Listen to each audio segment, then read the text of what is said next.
네, 안녕하세요. 제가 오늘 발표할 논문은 시그모드 2020년에 발표된 리티 튜너브 딜리터 웨어 LSM 엔진입니다. 보스턴 유니버시티에서 작성되었고요. 이 논문에서는 이제 마인드에 신경을 안 썼던 LSM 트리에서의 딜리트에 신경을 씁니다. 그래서 이 논문에서 얘기하기로 스테이트 오브 디 아트 LSM 엔진들은 딜리트를 세컨 클래스 시티즌으로 본다. 그래서 많이들 이제 LSM 엔진에서 라이트랑 리드 레인지 커리를 특화시키는 건 많았지만 여기서는 딜리트에 좀 집중을 하였고요. 밑에 두 가지 인용들은 이제 첫 번째는 이제 트위터에서 당신이 그 데이터를 지워도 바로 지우지 않는다. 그리고 이제 요즘 들어 새로 이제 제시되는 데이터 프라이버시 프로텍션에서는 엔드 투 엔드 데이터 라이프를 보장하게끔 하는데 이런 LSM에서는 그런 게 보장되지 않는다. 그리고 이 스몰 테이텀이라는 블로그에 Deletes are fast and slow in LSM이라고 하는데 이게 이제 fast는 툰스톤처럼 그냥 저장을 해버릴 땐 패스트하지만 그걸 실제로 다 지우는 것은 매우 느리다. 그래서 이 LSM 베이스드 데이터 스토어들이 딜리트가 포함된 워크로드에서는 상당히 서브옵티멀하다라는 걸 이제 가장 주된 프로블럼을 삼고요. 이런 LSM의 특성을 가장 먼저 확인해 보자면 이제 2614 같은 게 버퍼로 들어오면 이걸 정렬시킨 다음에 레벨에 저장을 하게 됩니다. 그래서 이런 레벨들이 여러 개 있고 각 레벨들의 크기는 이제 사이즈 레이시오인 t로 구분이 되고요. 예를 들어 L2가 L1의 t배만큼 크고 L3가 L2의 t배만큼 큽니다. 그래서 매우 커지고 기존의 맨 처음 LSM 논문 같은 경우에 이제 모든 레벨을 한 번에 다 정리를 해야 됐었는데 이런 거를 할 때 그 컴팩션에 따른 레이턴시 스파이크가 너무 크기 때문에 이제 파셜 컴팩션이라는 것을 합니다. 이제 이게 가장 락스DB나 LS 그 레벨 DB에서 하는 걸로 한 레벨이 여러 개의 정렬된 파일들로 이루어지게 되고요. 특정 레벨에서 한 개의 파일과 그 밑에 그 파일과 겹치는 오버랩되는 여러 레인지의 파일들만 컴팩션하는 것을 파셜 컴팩션이라고 합니다. 이렇게 함으로써 기존에 했던 컴팩션에 비해서 레이턴시 스파이크를 이제 피해갈 수 있었습니다. 그리고 LSM 트리에서의 룩업을 보자면요. 우선 레벨 있고 또 블룸 필터와 펜스 포인터라는 게 있습니다. 우선 블룸 필터는 특정 키가 해당 레벨에 있는지 또는 해당 페이지에 있는지를 알게 해주는 것이고요. 파일이나. 그래서 블룸 필터는 레벨 단위로 만들어질 수 있고 페이지 단위로 만들어질 수 있고 뭐 파일 단위로 만들어질 수도 있습니다. 그리고 펜스 포인터는 이제 가장 작은 키를 가리키게 해주는 건데요. 이 LSM에서는 펜스 포인터가 이 한 디스크 페이지의 스몰리스트 키를 가리키게 됩니다. 그래서 예를 들어 get5를 했을 때 우선 블룸필드 통해서 레벨 1에는 없음을 알았습니다. 그리고 레벨 2에 투러가 떠서 찾으러 가서 펜스 포인터를 이용해서 어떤 페이지를 찾을지를 찾고 그 페이지 안에서 바이너리 서치를 하는데 false가 나와서 false positive를 리턴 받았습니다. L3에서는 블룸 필터에서 true를 받고 펜스 포인터를 찾아서 써서 첫 번째 페이지에서 찾아서 실제로 있음을 찾았습니다. 그래서 이렇게 해서 블룸 필터와 펜스 포인터를 하는 걸 이용해서 최대한 리드 과정에서의 디스크 IO를 줄이고자 했습니다. 이제 딜리트를 얘기해 볼 건데요. 이 LSM3에서 딜리트는 크게 두 개가 있습니다. 포인트 딜리트가 있고 레인지 딜리트가 있는데요. 우선 포인트 딜리트 같은 경우에는 특정 키를 지웁니다. 그래서 기존의 키와 밸류의 여러 그 컴포넌트 중에 밸류에 툼스톤 플래그라는 걸 추가를 해서 실제 하나의 키 밸류 페어인 것처럼 저장을 하게 됩니다. 그래서 이렇게 툼스톤을 삽입해서 특정 키가 딜리트 됐음을 알 수 있고요. 레인지 딜리트는 조금 다릅니다. 특정 레인지를 한 번에 딜리트하는 것인데 이제 이거를 좀 더 좋게 만들기 위해서 이제 락스DB에서 레인지 툼스톤 블록이라는 걸 만들었습니다. 그래서 이 왼쪽에 보이시는 여러 레인지들을 하나의 툼스톤 블록으로 만들고 이 툼스톤 블록을 하나의 키밸류처럼 인식하지 않고요. 이제 오른쪽에 보이는 SS 테이블의 한 그 구역에 레인지 툼스톤 블록을 따로 저장하게 됩니다. 그래서 이렇게 레인지가 한 개 SS 테이블에 들어가서 이 포인트 딜리트와 레인지 딜리트 모두 이게 실제로 없어지기 위해서는 마지막 레벨에 도달을 해서 마지막 레벨에서의 자체 컴패션을 다시 해야 없어지게 됩니다. 그래서 간단하게 딜리트를 살펴보자면 이미 L2와 L3에 5가 있습니다. 그래서 그 LSM의 특성상 L3에 있는 5는 L2의 5보다 늦은 5이기 때문에 L2의 5가 밸리드합니다. 딜리트가 이제 들어가게 되면 L2에 있는 5도 인밸리드가 되고요. L1에 있는 5에 대한 툼스톤이 이제 가장 레이티스가 됩니다. 그래서 똑같이 get을 할 때 블룸필드 통해서 L1에 가서 이 5를 읽는데 읽은 다음에 툼스톤이 있기 때문에 툼스톤 플래그가 있기 때문에 아 이게 5가 없구나 하고 없음을 리턴하게 됩니다. 그래서 이렇게 LSM에서는 인서트와 마찬가지로 딜리트도 out of place로 동작을 하게 됩니다. 이런 out of place가 일으키는 문제들이 여러 개 있는데요. 우선 첫 번째는 이 왼쪽 그림처럼 툼스톤과 인밸리데이트 엔트리들이 모두 레벨에 그대로 존재를 하게 됩니다. 따라서 스페이스 앰플리케이션이 커지고요. 또 이런 인밸리데이트된 엔트리들이 그대로 하위 레벨의 컴팩션에 그대로 참여를 하게 됩니다. 따라서 라이트 앰플리피케이션이 커지고요. 마지막으로 이 논문에서 이제 제가 이 주장이론 이 논문에서 처음 봤던 주장인데, 이런 인밸리데이트된 엔트리나 툼스톤들이 하나의 키밸류로 인식되기 때문에 다시 블룸 필터로 만들어지게 됩니다. 이럴 때 인밸리드하거나 삭제된 이런 키밸류 페어가 그대로 블룸 필터에 해시되기 때문에 이로 인해 블룸 필터가 해주는 false positive rate가 증가한다는 게 이 논문에서의 주장입니다. 예를 보시면 이제 오른쪽이 흔히 블룸 필터를 어떻게 만드는지인데요. 이제 특정 비트의 수를 정하고 각 키를 해시해서 그 키가 있는 게 1로 켜집니다. 근데 이제 그림이 좀 작은데 가운데 이제 x1, x2, x3인데 이제 예를 들어 x3가 인밸리데이트 된 엔트리였으면 x3를 또 해시하기 때문에 x3가 가리키는 그 해시 값들이 다 1로 켜집니다. 하지만 x5 같은 밑에서 블룸 필터를 검색했을 때 x3가 켜진 애들 때문에 x5가 존재한다고 false positive가 뜨게 됩니다. 이런 상황이 유발되기 때문에 이런 인밸리데이트 데이터 그 엔트리들이 리드 선언을 떨어뜨린다 이렇게 얘기를 합니다. 첫 번째 문제는 out of place delete였고요. 두 번째 문제는 delete persistence latency입니다. 그래서 이 delete persistence라는 거는 이제 내가 5를 지울 때 이 정말 5가 DB에 사라졌다 할 때 걸리는 레이턴시입니다.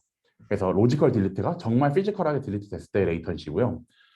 이거의 문제는 현재 LSM은 툼스톤이 가장 마지막 레벨까지 도달하고 거기서 또 한 번 컴퓨션이 일어나서 실제로 지워져야 되기 때문에 이 L1에 있던 툼스톤이 L4까지 내려가는데 걸린 시간이 이런 시스템 디자인 초이스나 워크로드 캐릭터리스틱에 많이 의존하게 된다는 것이 이 논문에서 찝는 문제입니다. 예를 들어 트리가 깊을수록 마지막 레벨까지 가는데 오래 걸릴 것이고요. 또 컴패션 스트래티지에 따라서 이게 골라지지 않을 수도 있고요. 또 유니크 인설션이 많아야 레벨이 꽉 차서 내려가는데 만약에 되게 업데이트 인텐시브한 그런 워크로드라면 상위 레벨에서만 컴패션이 되고 또 거기서 알아서 정리되기 때문에 하위 레벨까지 컴패션이 전달되지 못합니다. 그래서 그런 경우에는 상당히 안 좋은 워크로드입니다. 그래서 이 저자들이 LSM3에서 이런 레이턴시를 레이턴시 개런티를 제공하는 것은 거의 불가능하다. 그래서 간단하게 예제를 보면요, L1에 있던 5가 지워지고자 합니다. 그래서 D threshold가 이제 유저가 원한 그 딜리트 레이턴시입니다. 그래서 L1에서부터 점점 내려가는데 이 실제 시간이 그 threshold 안에 이루어진다는 보장이 없습니다. 그래서 또한 앞서 말씀드렸던 것처럼 워크로드에 따라서 5가 L4까지 언제 내려갈지 모릅니다. 따라서 이런 딜리트 persistence latency가 상당히 언바운드합니다. 세 번째 문제는 deletes on secondary attribute이라는 문제입니다. 사실 이런 문제를 LSM에서 꼽는 걸 저도 처음 봐서 최대한 이 논문에서 이런 게 흔하다라고 말한 근거들을 좀 많이 가져왔는데요. 우선 secondary range delete라 함은 sorted 키가 아닌 다른 키로 딜리트를 한 일입니다. 예를 들어 밑에 키밸류를 보시면 RID로 인해 sort가 됐는데 실제 제가 원하는 딜리트는 타임스탬프에 의해서 딜리트 되는 것입니다. 위에 커리가 ddays보다 오래된 것들을 다 지우자 이런 커리일 때 타임스탬프를 보게 되죠.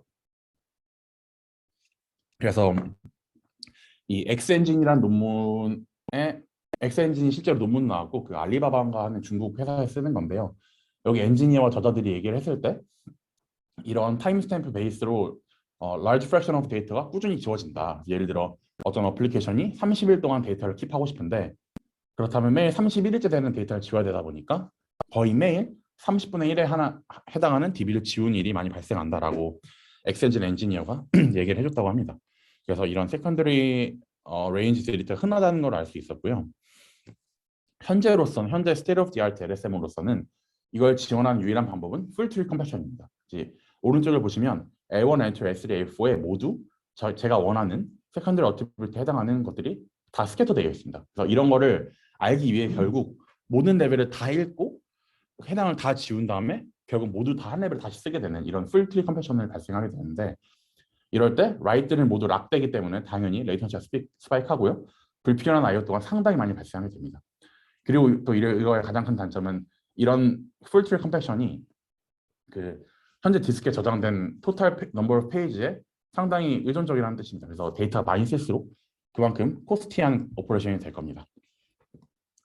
그래서 이 저자들이 로지컬 딜리트의 세 가지 문제를 꼽았습니다. out of place delete, delete persistence latency에 보장되지 않은, 그리고 secondary range delete를 수행함에 있어서의 문제입니다. 그래서 이런 세 가지 문제를 우선 위에 두 개는 fast delete라는 최적화를 통해서 해결하고자 하고, 세 번째는 키위라고 하는 최적화를 통해서 해결하고자 합니다. 그래서 하나씩 설명드리겠습니다. 우선 fade입니다. fast delete라는 뜻이고요. 이거는 어떻게 보면 새로운 컴패션 스트래티지를 추가한 것입니다. 그래서 기존에는 그 레벨이 꽉 찼을 때 이제 꽉 찼을 때 트리거 되고, 이제 내가 원하는 거에 따라서 고르는 게 달랐는데요. 이번에 이 스트래티지에서는 number of invalidated entry랑 oldest tombstone의 age, 그리고 그 툼스톤이 밑에 파일들에 얼마나 오버레이트 되냐, 이런 걸 봅니다. 그리고 이걸 알기 위해 크게 두 가지 매트릭이 필요한데요. 첫 번째는 해당 파일의 oldest tombstone의 age이고요. 두 번째는 이 툼스톤이 이 레인지 툼스톤이 밑에 레이어들에 얼마나 많이 퍼져 있냐입니다. 그래서 첫 번째는 현재 커런트 시즌 타임과 올디스 툼스톤의 타임 스탬프를 비교해서 알게 되고요. 두 번째 같은 경우는 이제 그 내 파일에 있는 포인트 툼스톤의 수와 내 파일에 있는 레인지 툼스톤이 밑에 DB에 얼만큼 많이 퍼져 있냐를 봅니다. 그래서 이걸 볼 때는 현재 락스DB가 이미 그 파일의 엔트리별 히스토그램을 저장을 한다고 하는데요. 그거를 이용해서 에스티메이션을 구했다고 합니다. 근데 그 히스토그램에 대한 데이터는 제가 좀 더 찾아보려 했는데 정확히 찾지는 못했습니다. 그래서 이거를 이용해서 이제 이런 컴패션 스트래티지를 만드는데요. 우선 가장 오른쪽이 이제 그 딜리트 스레시홀드를 어떻게 레벨별로 나누냐입니다. 그래서 각 레벨별 DI를 합치면 총 딜리트 스레시홀드 나와야 되고요. DI 같은 경우에는 이제 예를 들어 L3의 그 스레시홀드는 L2의 스레시홀드 곱하기 T입니다. 그래서 이거는 이제 왜 이렇게 했냐면 모두 그냥 레벨의 크기대로, 레벨의 수대로 그냥 바로 스태틱하게 나눌 수도 있는데, 레벨이 커질수록, 레벨이 밑에 있을수록 그 안에 있는 데이터가 훨씬 많아지고, 따라서 그냥 나눠버리면, 레벨의 스레시홀드 모두 같아버리면 그 안에서 이제 레벨의 크기별 차이 때문에 컴패션 타임이 증가하거나 리소스 스타베이션이 발생할 수 있기 때문에 밑에 레벨일수록 더 큰 스레시홀드 갖게 되고요. 예를 들어 이 상태에서 예를 들어 보자면 유저가 스레시홀드를 60으로 줬다. 그러면 D0는 0.0054초가 되고, 이제 L4까지 10씩 곱해가면서 더해져서 이걸 총 더하면 딱 60초 직전으로 나오는 것을 알 수 있습니다. 이런 정보를 이용해서 우선 예를 들어 L1에서 L2로 내려갈 때 알아서 사이즈가 꽉 차서 내려가게 됐고, 만약에 L2에서 L3로 갈 때는 이제 시간이 스레시보다 증가해서 이제 이 페이드가 강제로 컴패션을 트리거 시킵니다. 그래서 L2가 L3로 내려가게 되고, 또 L3가 L4로 내려가게 되고, L4에서 자체 컴패션을 통해서 이 스레시홀드 안에 5가 지워지는 것을 보장을 하게 됩니다. 이거에 대한 효과인데요. 우선 1KB 엔트리를 1밀리언 개 넣었고, 이제 이 안에서 워크로드는 이제 YCSB-A의 베리에이션을 만들었고, 딜리트를 이제 딜리트를 넣었다고 합니다. 그래서 여기서의 스레시홀드가 지금 16.27, 25, 50인데요. 이건 이제 리얼 워크로드에서 주로 2달, 3달, 6달을 6달을 갖고 나눈다 해서 제 생각에는 이 저자들이 자기네 실행시킨 거에 대비해서 프로포셔널하게 D 스레시홀드를 정한 것으로 보이고요. 보시면 빨간색, 파란색, 초록색 모두 이제 점선이 스레시홀드인데요. 그 안에 그걸 넘어가는 에이지의 그 파일들은 없는 것을 볼 수 있었습니다. 그래서 그레이인 락스DB와는 다르게 그 스레시홀드 안에 충분히 잘 퍼시스턴트를 유지하는 것을 알 수 있었고요. 이제 이렇게 상당히 이거하게 컴패션 하기 때문에 스페이스 앰플리피케이션도 락스DB에 비해서 상당히 좋아지게 됩니다. 그리고 다음은 이제 윈드 성능인데요. 이제 컴패션을 이거하게 하다 보니까 각 레벨별 인밸리드 엔트리나 툼스톤이 없어지게 됩니다.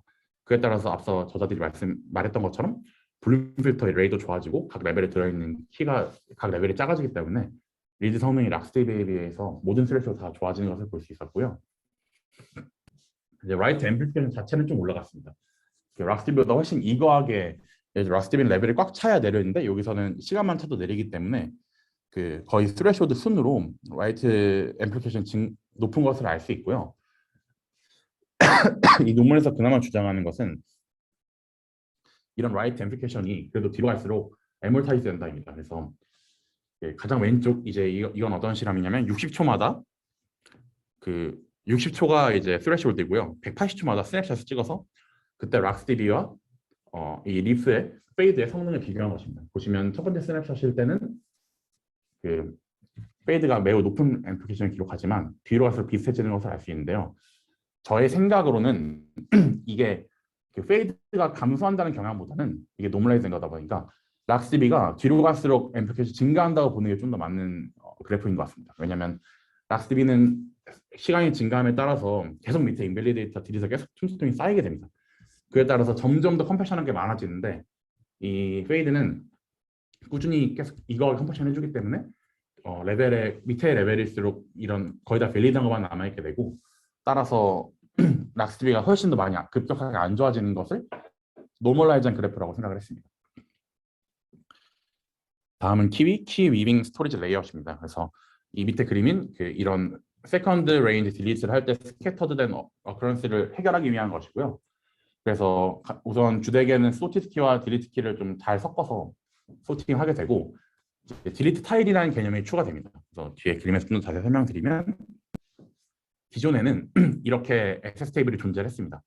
이 상태에서 타임 스탬프가 65D보다 낮은 거를 지우자 하면 여러 SST에 다 뿌려져 있기 때문에 각각에 대해서 다 IO를 해서 읽어서 딜리트하고 다시 새로 써야 했습니다.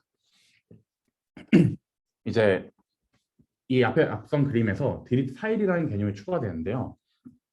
이제 딜리트 타일은 여러 페이지의 묶음입니다.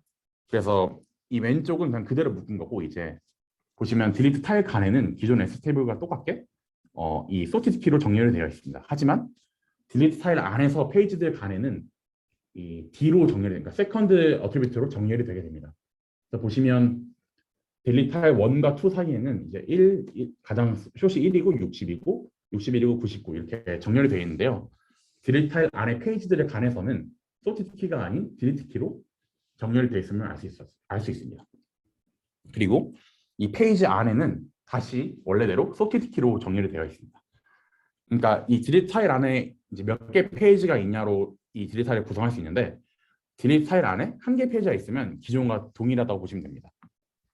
그래서 이렇게 타일 안에 페이지를 딜리트 키로 정렬되면 좋은 점이 딜리트를 할 때 기존에는 여러 페이지를 다 건드렸어야 되는데 이제는 D로 정렬이 되어 있으니까 예를 들어 65D보다 작은 걸 고르자 하면 페이지 1은 그대로 드랍을 하면 되고요. 메모리 읽지 않아도 됩니다. 페이지 2에서의 저 65P만 읽어서 딜리트하면 되니까 기존에는 4개의 IO가 발생했던 걸 이제는 1개의 IO로 처리할 수 있습니다. 물론 여기서 이 H가 한 딜리트 타일 안에 페이지의 수인데요. 이 H가 1이면 앞서 말씀드린 것처럼 기존 락스DB와 동일하고 이 H가 클수록 그 타일 안에서 페이지 간의 이 D로 정렬된 게 높아지기 때문에 이런 홀 페이지를 드랍하는 풀 드랍은 증가하게 됩니다. 그에 따라서 세컨더리 레인지 딜리트 성능은 좋아지지만 그만큼 리드 성능은 안 좋아지게 됩니다. 그래서 이런 트레이드오프를 이용을 해서 이 H에 대한 튜닝 값을 찾는 것이 상당히 중요합니다. 또한 이 안에서 블룸 필터가 기존 락스DB는 파일 단위로 했지만 이제는 리드 성능을 좀 보장하기 위해 페이지 단위로 블룸 필터를 두게 되고 펜스 포인터 또한 기존에는 소티드 키에만 있었지만 이제는 딜리트 키까지 하게 됩니다. 그래서 이게 얼핏 보면 이런 세컨더리 어트리뷰트를 지원하기 위해 꽤나 많은 메타데이터를 추가하고 좀 오버헤드를 비용을 지불하는 것처럼 보이지만 기존에는 풀 컴패션으로 밖에 지원이 안 됐던 거와는 달리 이제는 좀 툰업을 한 그런 노브를 지원했다고 보시면 좋을 것 같고요. 그래서 이 논문에서 이런 리드 오퍼레이션 프리퀀시와 세컨드 딜리트 프리퀀시 그리고 내가 원하는 false positive rate 그리고 그 사이즈 레이시오인 T를 이용해서 이 H의 가장 내가 원하는 워크로드의 H를 정하는 이런 그 공식도 따로 첨부를 하였습니다. 다음은 이 QA 이밸류에이션입니다. 그래서 왼쪽이 이제 워크로드이고요. 한 파일은 256개 페이지가 있습니다. 그래서 이 안에서 딜리트 타일이 구성이 되고 이제 그래프가 이제 H에 따라서인데요. 보시면 H가 증가함에 따라 이제 D로 더 잘 정렬되기 때문에 풀 페이지 드랍이 더 증가하는 걸 볼 수 있고요. 이로 인해 불필요한 풀트리 컴패션을 하지 않아도 되고 또 그로 인해 풀트리 컴패션을 피하니까 레이턴시 스펙 또한 줄어들게 됩니다. 그리고 다음은 리드 성능인데요. 그 논문에서 정확히 얘기하지는 않았지만 제로 리졸트가 이제 제 생각에 DB의 키가 없는 것들이고 논제로 리졸트가 DB의 키가 있는 것들인데요. 보시면 회색 점선인 락스DB와는 다르게 훨씬 더 높은 룩업 코스트를 지불하는 것을 알 수 있습니다. 그래서 이 키위가 세컨더리 딜리트는 잘 지원한 반면 그만큼 이 룩업 코스트는 확실하게 손해보는 것을 알 수 있었습니다. 네, 그래서 이 논문에서는 이제 현재 스테이트 오브 디 아트가 딜리트에 대해서 상당히 서브 옵티멀하다는 것을 꼽집고요. 이런 딜리트 퍼시스턴트를 지원하는 페이드와 세컨더리 레인지 딜리트를 더 잘 지원하기 위한 키위, 그리고 이 두 개가 결합된 것을 이제 리티라고 하는데요. 이 리티가 포스트 퍼포먼스와 레이턴시 간의 이런 밸런스를 최대한 잡으려고 한 키밸류라고 볼 수 있을 것 같습니다. 네, 감사합니다. 오늘 발표 여기까지 하겠습니다.